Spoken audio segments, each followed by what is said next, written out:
Parce que moi, je ne donne pas les secrets d'État.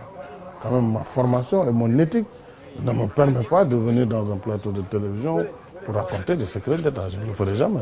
Même si je veux être élu président de la République, je ne le ferai pas.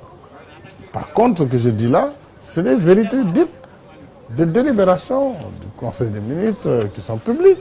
Et surtout, nous avions communiqué à l'époque. Maintenant, il y a eu d'autres journalistes qui ont dit, oui, l'argent, est-ce qu'il vient de Taïwan, où il est passé, comment il est arrivé. Ça, c'est un autre problème auquel peut-être il faut poser la question à celui qui a donné. Il y a eu une petite polémique qui a engagé l'APR, c'est notamment la question des mercenaires.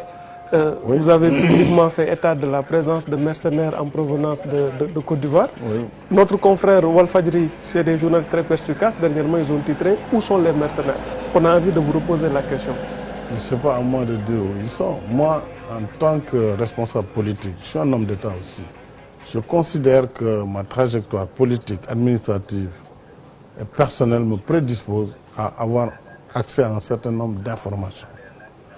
Lorsque, dans un contexte comme celui que nous avons vécu, post-23 juin, je reçois des informations alarmantes dans ce sens, qui sont recoupées et qui toutes tendent à donner, à faire croire effectivement et à prouver une telle information dans un contexte aussi chargé, mon devoir est d'alerter l'opinion.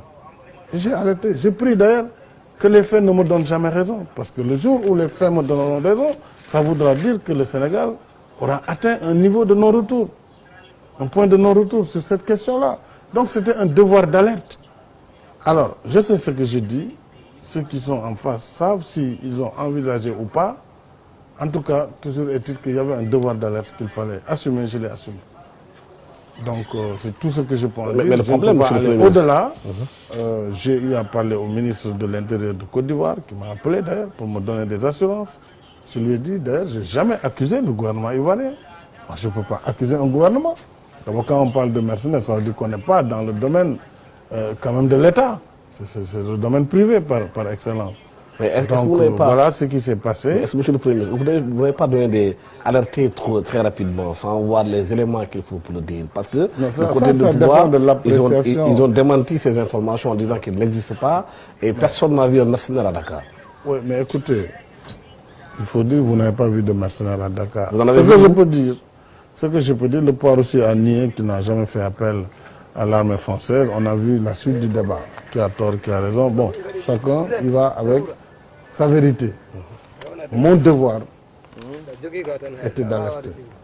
J'ai assumé toutes mes responsabilités en le faisant. Je pense encore une fois que mieux vaut prévenir que guérir. C'est tout ce que je peux en dire. Le reste, l'avenir nous prouvera. On vous a vu, monsieur le Premier ministre, nous avons raison ou tort. Quand vous avez quitté le pouvoir, dans l'opposition, les positionnements, il y a eu un jour où la police vous a convoqué pour vous entendre, en parlant des questions de blanchiment d'argent. Oui, tout à fait. Venant du Gabon, que vous serez financé par l'ancien président de défense Omar Bongo. Cette question, jusqu'à présent, les Sénégalais veulent avoir des éclaircissements par rapport à cela. Pourquoi on vous a convoqué? Et ensuite, est-ce que cette information qui a été donnée à la police était réelle ou pas?